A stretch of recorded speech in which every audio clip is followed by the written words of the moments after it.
Hello everyone. Hello everyone, graduation level के NTPC के लिए आपके जो जीएस का पोर्शन है, आज उसी जीएस के पोर्शन में आपके इंडियन ज्योग्राफी व वर्ल्ड ज्योग्राफी के सिलेबस का हम आज डिस्कस करेंगे।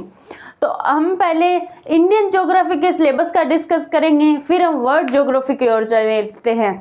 तो हम बिना टाइम वेस्ट किए सिलेबस की ओर बढ़ते हैं और आपका पहला टॉपिक है सौरमंडल। सौरमंडल में हम सभी आकाशगंगाएं के बारे में पढ़ेंगे, पृथ्वी और सूर्य के बीच में दूरी पढ़ेंगे और भी हम सौरमंडल के बारे में पढ़ेंगे। और आपका दूसरा टॉपिक है जो कि महासागर और महाद्वीप, यानी एशिया में या वर्ल्ड में जो कि महासागर और महाद्वीप है, हम उसके बारे में डिस्कस करेंगे। फिर हम करेंगे जीवमंडल, स्थल मंडल और जलमंडल। जीवमंडल के बारे में, स्थल मंडल के बारे में और वायुमंडल के बारे में हम डिस्कस करेंगे, जिसमें आपके 7 परत होती है, ओजोन परत वगैरह, शोभ मंडल, इन सभी के बारे में वायुमंडल में डिस्कस करेंगे।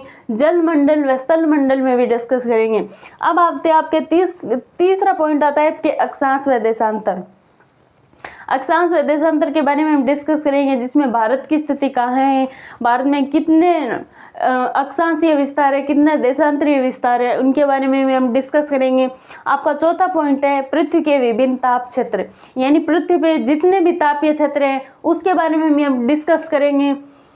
और आपका अगला पॉइंट है देशांतरीय व समय क्षेत्र, यानी हमारे पृथ्वी पर देशांतरीय रेखाओं में कि मतलब पूर्व से पश्चिम की ओर टाइम में कितना अंतर होता है। और अंतर्राष्ट्रीय तिथि रेखा, यानी अंतर्राष्ट्रीय ने एक तिथि रेखा मतलब कि काल्पनिक रेखा है जिसको हम हमारा टाइम पता चलता है। अगली है पृथ्वी की गतियाँ। पृथ्वी की गतियाँ कौन सी है? जिसपे पृथ्वी झुकी रहती है, जिसपे दिन व रात का क्या प्रभाव पड़ता है। तो ये हम देखेंगे कि दिन कैसे होती है, रात कैसे होती है, पृथ्वी कितनी झुकी हुई रहती है। इन सब के बारे में हम एक एक पॉइंट का जिक्र करेंगे। अगला पॉइंट आपकी वायुमंडल की संरचना परत। ये हम इसमें जान लिया था कि वायुमंडल की संरचना कैसी है, इनकी परत कौन कौन सी है। अब आता है अगला मौसम और जलवायु, यानी हमारी जो कि इंडियन की ज्योग्राफी कैसी है, इसका मौसम कैसा है, इसमें कौन सी जलवायु पाई जाती है। वैसे इंडिया में उष्णकटिबंधीय मानसूनी जलवायु पाई जाती है, इसकी हम आगे और चर्चा करेंगे जब ये टॉपिक आएगा। अगला टॉपिक है आपके वायुदाब, यानी हम वायुदाब के बारे में भी जिक्र करेंगे। ये भी आपके एक सिलेबस का पार्ट है। अगला है पृथ्वी की आंतरिक संरचनाएं, यानी पृथ्वी के अंदर कितनी आंतरिक संरचनाएं होती हैं, उनमें से कौन कौन सी होती है, ये भी हम आगे डिस्कस करेंगे। हमारा अगला पॉइंट है चट्टान। चट्टानें कितनी प्रकार की होती है, कायांतरित चट्टानें क्या होती है, अवसादी चट्टानें क्या होती है, उन सभी के बारे में हम डिस्कस करेंगे। अगला टॉपिक है आपका भूकंप ज्वालामुखी, यानी ज्वालामुखी कैसे आती है, भूकंप कैसे आता है, क्या कारण होते हैं इनके।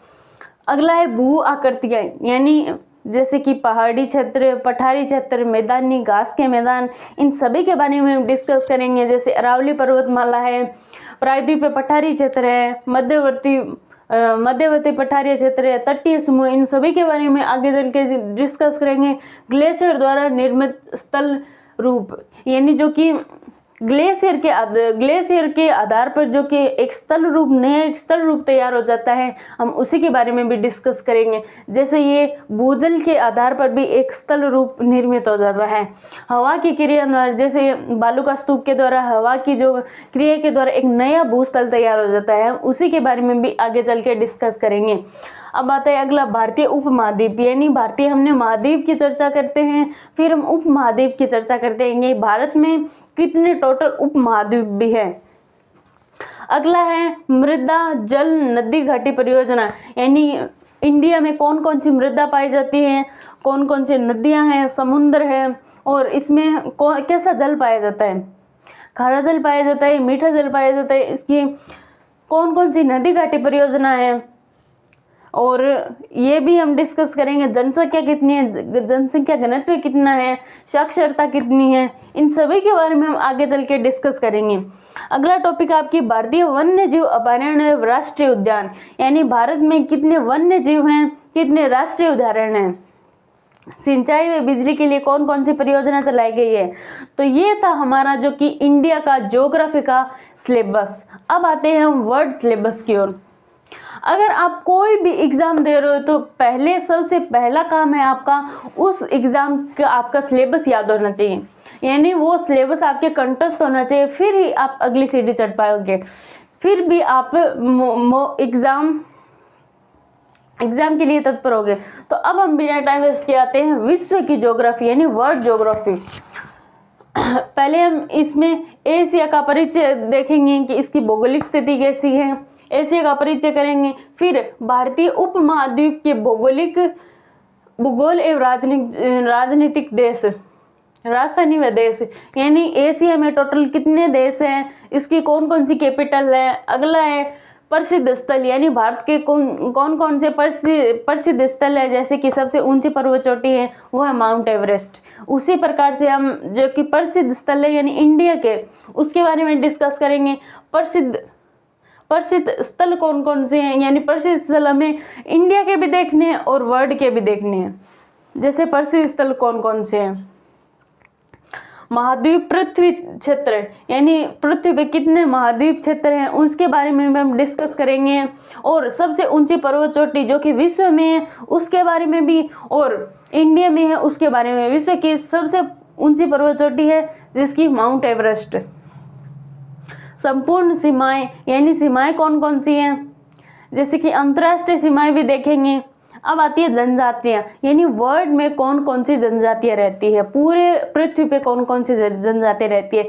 जैसे ध्रुव की एक जनजाति रहती है जिसे कहते हैं एस्किमो, जो कि सर्दियों में शीतकाल में मतलब जिस घर में रहते हैं उसे इग्लू कहते हैं। तो ये हम सभी जानकारी जब हम ये एग्ज़ाम के क्वालिफाई के लिए हम सभी सिलेबस को पढ़ेंगे, तब हम इन सभी की एक एक टॉपिक की हम चर्चा एकदम विस्तार से करेंगे।